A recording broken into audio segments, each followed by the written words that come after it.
Track 24. You will hear a tour guide giving information about a historic house and the organisation that owns it. First, you have some time to look at questions 1 to 6.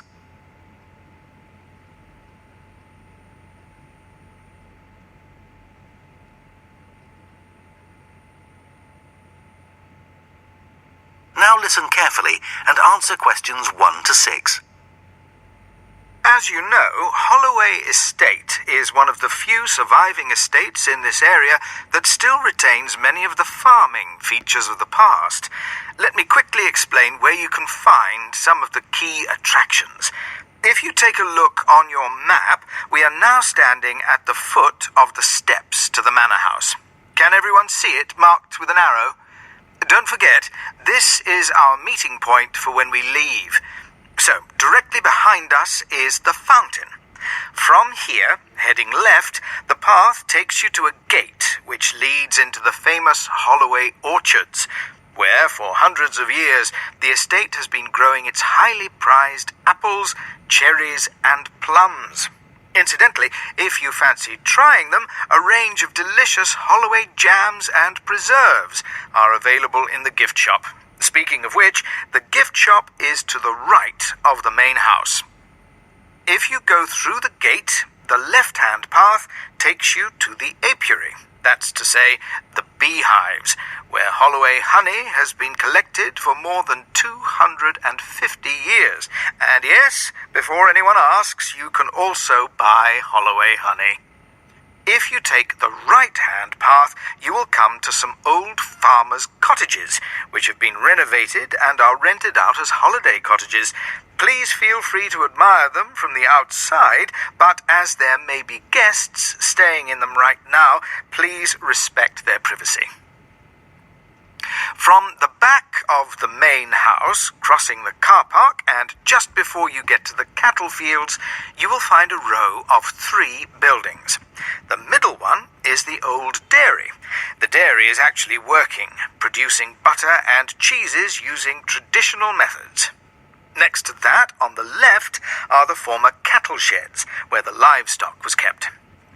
Nowadays, it's used as a museum, so those of you who are keen to explore Holloway's farming past should pay it a visit.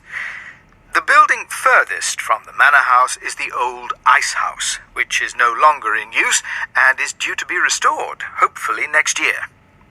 Last but not least, you may have noticed on the way in that on either side of the main gates are 2 small houses. This is a traditional feature of country houses of the period.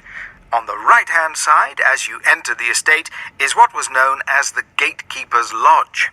This has now become the estate office, and the estate manager runs the estate from there. Okay, I think that just about covers everything. Before you hear the rest of the talk, you have some time to look at questions 7 to 10.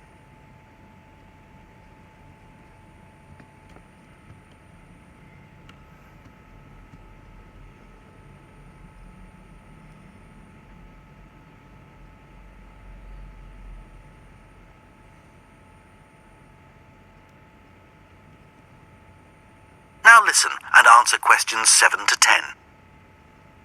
Okay, everyone, before we begin the tour of the manor house, I'd like to take a few minutes to tell you about the organisation that now owns the estate, and for which I work, the National Trust. The National Trust is the largest membership organisation in the UK, with 4.24 million members. Our annual revenue is £494 million. At the present time, we have 5,899 paid members of staff and an additional 62,000 volunteers. That's an approximate number because new volunteers are joining us all the time.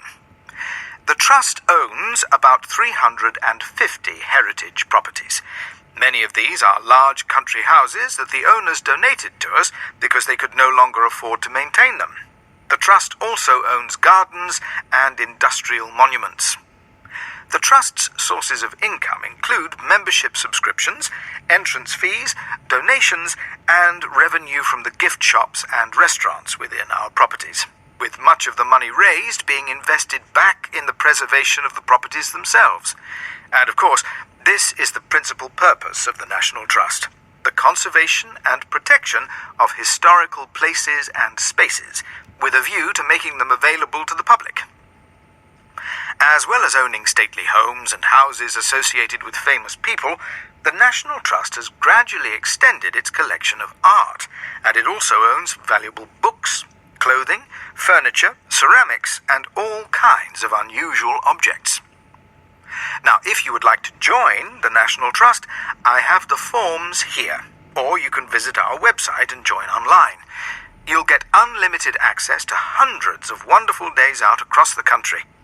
Lifetime membership costs £1,555, but most members join for a year at a time. Individual membership is currently £64 annually, but it's cheaper to join with your partner or another family member, as it'll be £108 for 2 people living at the same address.